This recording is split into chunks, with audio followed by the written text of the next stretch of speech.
anak-anak kelas 7, bagaimana kabar kalian? Semoga kalian masih dalam keadaan sehat dan semangat. Baik anak-anak, pada pembelajaran hari ini kita akan mempelajari ya tentang peran iptek dalam kegiatan ekonomi. Sebelumnya kalian sudah mempelajari ya materi tentang kurva permintaan dan kurva penawaran dan teorinya. Dan juga kalian sudah mempelajari apa itu harga dan pasar dan bagaimana mengetahui harga dan pasar. Bapak harap kalian dapat mengerti semua materi itu. Apabila kalian masih belum mengerti, kalian bisa melihat kembali video YouTube dari materi tersebut. Nah, anak-anak, sebelum kita masuk ke dalam materi lebih jauh, kalian harus memperhatikan dulu ya misi dan tujuan pembelajaran kita pada hari ini. Tujuan pembelajarannya ada di deskripsi. Nah, bisa kalian baca ya. Wajib kalian baca. Oke anak-anak, coba kalian perhatikan gambar berikut ini. Gambar nomor 1, gambar nomor 2, dan gambar nomor 3. Apa ya gambar nomor 1?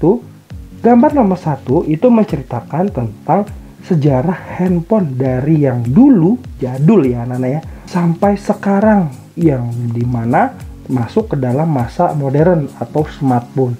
Nah, mungkin kalian masih belum tahu ya itu handphone dari zaman kapan dan merek apa dan bagaimana cara penggunaannya. Sedikit informasi untuk kalian anak-anak. Handphone yang besar dan ada antenanya itu adalah merek Nokia. Dan pada saat itu handphone tersebut masih hanya ada fitur telepon dan SMS saja. Tidak ada fitur smart seperti yang sekarang. Nah, itulah salah satu tanda evolusi dari mobile phone. Nah, sekarang kita udah canggih ya. Ada internet, ada aplikasi YouTube, Google, dan yang lain-lain. Nah, sedangkan yang nomor 2 itu adalah evolusi dari komputer anak-anak. Dari zaman dulu yang masih menggunakan perangkat desktop dan sekarang sudah ada perkembangan laptop yang sudah menggunakan teknologi software yang up to date, yang sudah mempunyai teknologi yang canggih di masa modern sekarang. Dan yang ketiga itu adalah perkembangan alat kendaraan atau alat transportasi anak-anak untuk kita berpergian. Dulu masih dilakukan oleh manusia dan hewan ketika manusia ingin pergi kemana-mana.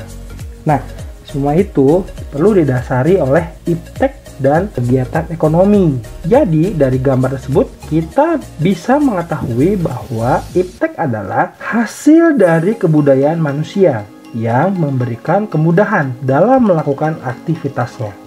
Iptek dapat kita rasakan saat ini, memberikan kemudahan dan kenyamanan bagi kehidupan manusia. Perkembangan iptek memiliki dampak positif dan negatif dalam kegiatan ekonomi loh anak-anak. Apa saja ya dampaknya? Yuk kita bahas yang pertama, yaitu dampak positifnya. Dampak positifnya yang pertama, dapat memenuhi kebutuhan manusia, bisa mengurangi permasalahan ekonomi. Yang kedua, dapat membuat segala sesuatu dengan mudah dan cepat. Dampak positif yang ketiga, dapat mempermudah untuk memperluas informasi. Yang keempat, menambah wawasan pengetahuan. Akan tetapi, perlu kalian ketahui juga, iptek dalam kegiatan ekonomi mempunyai dampak negatifnya.